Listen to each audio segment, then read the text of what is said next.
Just taking a quick little video of my reloading area. And it's kind of built on a Florida room off my house. Kind of an enclosed porch. It's kind of messy. It's a little messy right now, but it's functional.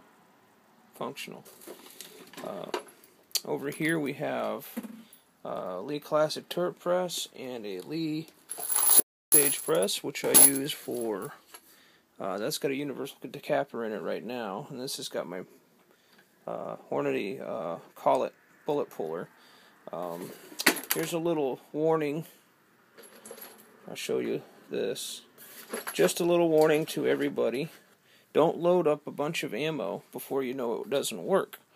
If it works or not. This is a bunch of ammo I loaded up. I'm looking for that. It's a bunch of ammo I've loaded up. This uses WC-844, a Wolf 223M primer, which is supposed to be a Magnum primer, and a pulled 55 grain full metal jacket. Turns out the Wolf primers cannot reliably ignite WC-844.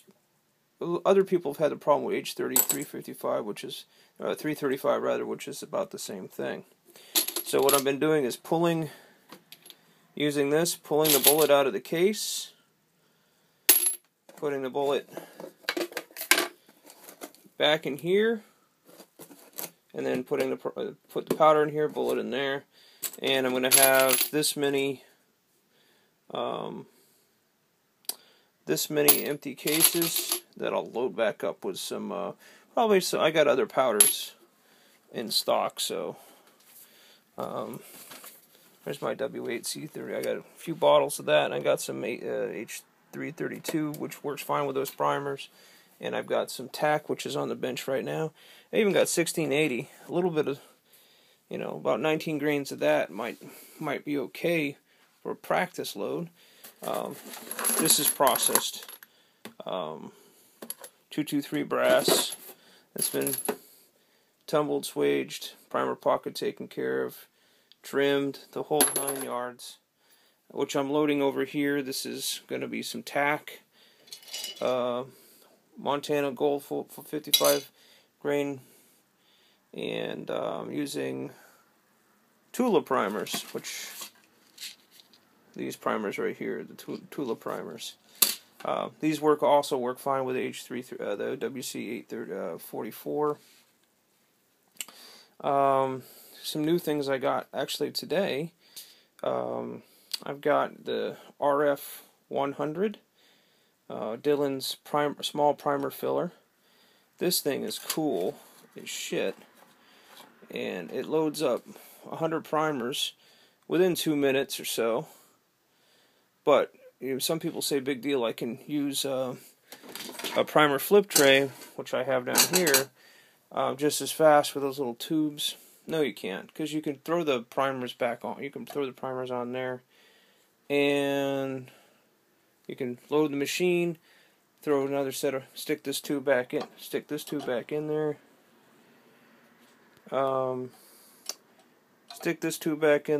and have that filling that tube while you're loading on this. This is my other new tool, piece of equipment. Just got it today. I just got it C-clamped to my bench, because I don't know where I'm going to put it yet. I haven't figured out the ins and outs and everything. But this is my Dillon XL650. And let me put on the light. Maybe you can see it better. That sucks. That's my XL650. And 9mm. I've got it set up with my dies. Powder measure. I used to have it set up for this. This is my old press. I've loaded thousands upon thousands of rounds on this. But my problem is I've got this to load up. Plus this, plus that bucket right there. are full of 9mm brass that I've collected. Some I've bought, but mostly collected from matches and classes and stuff like that. And you can tell I like silhouette powder. Got a little bit of a reloading project there. I've got about 4 more boxes of these kicking around the house somewhere. I think they're still down in the garage.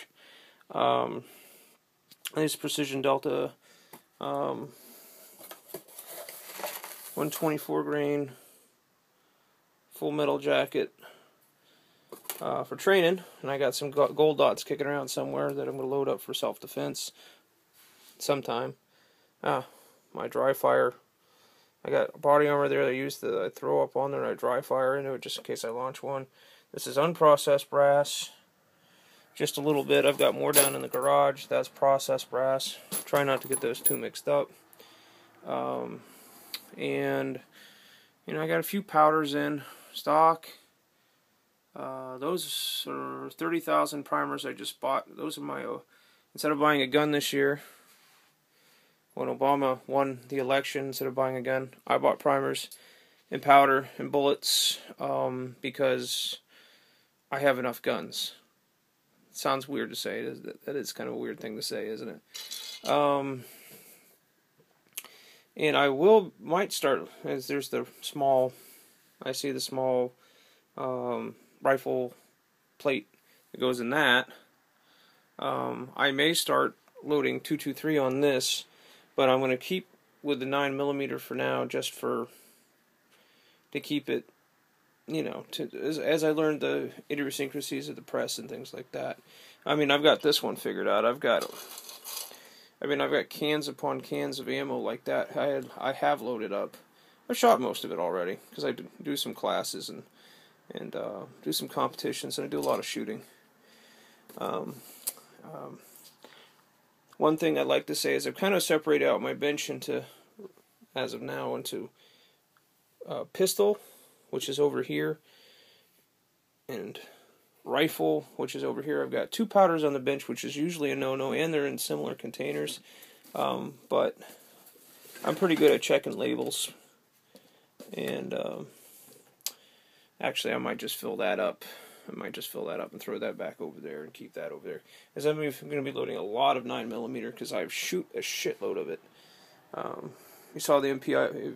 If you look in my YouTube, you saw the MP5. That is not my friend's MP5. That's at a range in Texas I took my mom to when I was visiting her. But I do have a friend with an MP5, and we shoot a lot of those through it.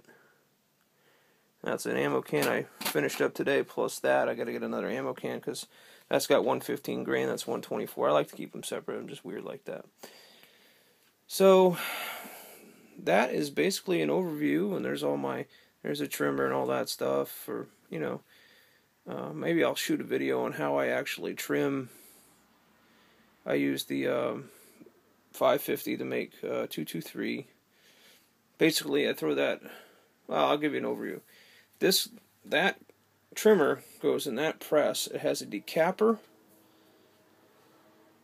That takes out the primer and the trimmer. And this die it's attached to is it trims. I have one over here actually for a different caliber, which is 6.8 SPC, I think. I used to load that. I just have this kicking around. I used to load that on this, but I found it's better just to do that single stage because I shoot like 100 rounds a year of it because it's just for hunting. But it sizes, and the trimmer sits down inside here where the blade pops up, and if it's too long it zaps it. And you use one of these to set up your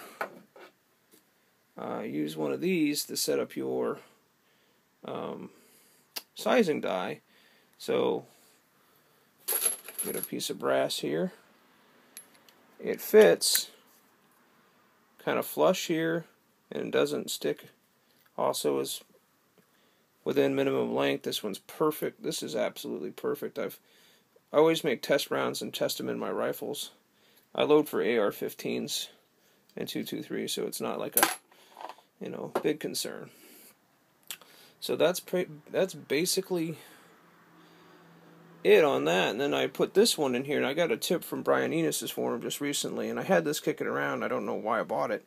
I guess I didn't know what it was when I bought it at the time, but this is a neck sizing die. So I'll show you let me show you the process real quick. See if I can do this one-handed. There's already a bullet over there in that one, but you put this in the press. It's got primers in it, so.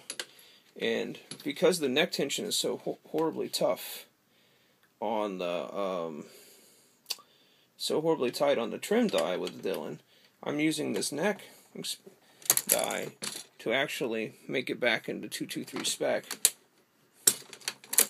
And I put a primer in. And with the 550, you have to rotate it. Put a bullet there. This charges the powder. This crimps the bullet right here. That's a Lee factory crimp. I don't think it'll zoom on it, but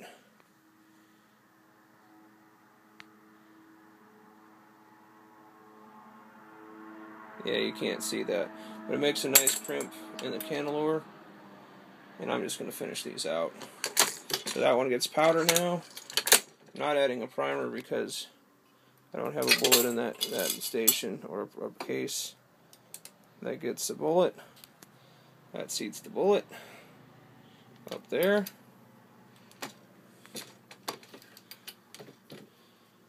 And out pops the crimped bullet.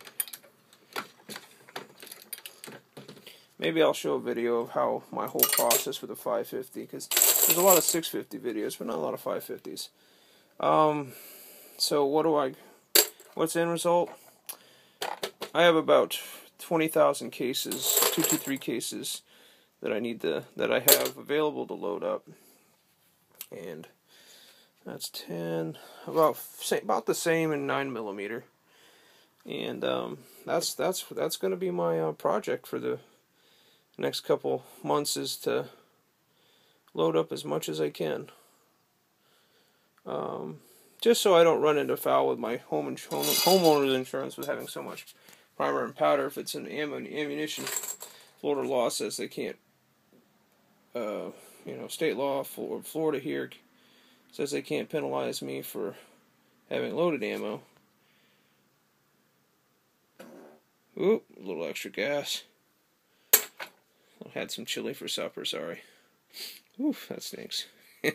Anyway, that's my reloading bench, and it looks a little bit messy, but it's completely functional. I know where most of it is, and if you have any questions, shoot me a PM.